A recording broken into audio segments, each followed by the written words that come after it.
Je vais donner la parole à Monsieur Jacques Krabal.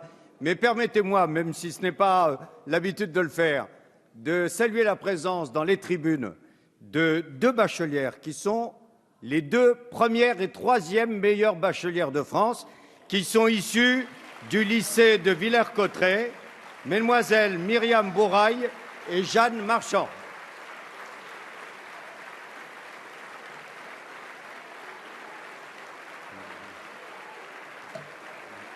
Elles seront sensibles à vos félicitations unanimes. Monsieur Jacques Krabal, vous avez la parole. Monsieur le Président, merci de mettre à l'honneur ces deux jeunes filles, mais aussi y associer le proviseur adjoint du lycée européen de Villers-Cotterêts et leurs parents qui sont également là. C'est un grand moment de fierté de montrer que, au-delà des territoires ruraux, de la petite ville moyenne, eh bien, qu'il y a encore de l'ascenseur social peut être une réalité et que la diversité est un atout pour notre pays. Merci. Ma question s'adresse à Monsieur le ministre des Relations avec le Parlement. Après le résultat au baccalauréat, je voudrais parler de l'accès au permis de conduire. L'indispensable réforme du permis de conduire s'impose. En effet, l'accès au papier rose comme le baccalauréat est un sésame pour l'autonomie, mais il est également un sésame pour l'emploi et puis pour l'émancipation. La suppression du service militaire en 2000 a provoqué une augmentation du nombre de candidats dans les auto-écoles, le permis ne pouvant plus s'obtenir autrement. D'autre part, l'allongement de la durée de l'épreuve du fait d'une directive européenne a imposé une contrainte supplémentaire qui aurait dû être compensée par le recrutement d'un nombre d'inspecteurs de permis de conduire qui n'a pas été fait. Aujourd'hui, nous sommes confrontés à une situation inacceptable dans la mesure où il y a renforcement des inégalités sociales, territoriales et surtout dans les zones rurales. D'ailleurs, la France est au rang des plus mauvais élèves européens, avec 40% d'échecs à l'examen de conduite et des délais de 3-4 fois supérieurs à la moyenne européenne pour repasser l'épreuve. Ces délais, bien évidemment, se traduisent par des coûts supplémentaires, le permis pouvant revenir à 2 ou 3 000 €, charge que grand nombre de familles ne peuvent pas assumer.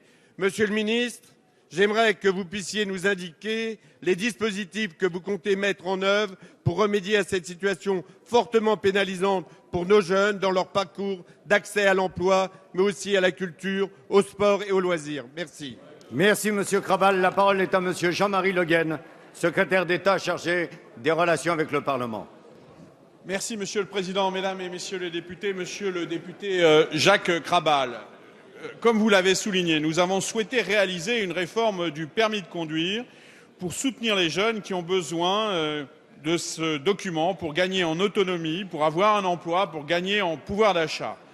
Notre objectif est de réduire les délais d'attente après le premier échec pour permettre aux jeunes d'obtenir le permis de conduire plus rapidement. L'enjeu, c'est que le délai après le premier échec n'excède pas 45 jours. Chaque mois de délai gagné, c'est aussi 200 € d'économie. Notre réforme vise à libérer des places d'examen pour réduire les délais d'attente. Et donc, nous ferons appel à d'autres agents publics que les inspecteurs, ainsi qu'à des retraités de la gendarmerie et de la police pour les épreuves du code du permis de conduire. Ainsi, nous proposerons également de supprimer une question et une manœuvre afin de gagner 3 minutes dans l'examen pratique du permis de conduire, ce qui permettra chaque jour à un jeune de plus de passer le permis de conduire. 260 000 examens annuels ainsi seront ouverts.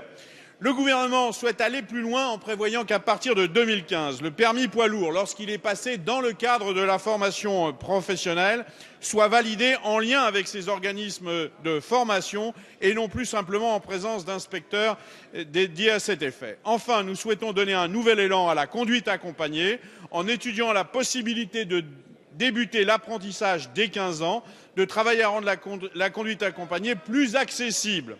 Ceci nous permettra, à l'issue de ces stages, coûte en moyenne 500 € de moins que ce qui était prévu précédemment. Voilà, Monsieur le député, les engagements du gouvernement sur cette réponse importante de la vie quotidienne des jeunes Français. Merci.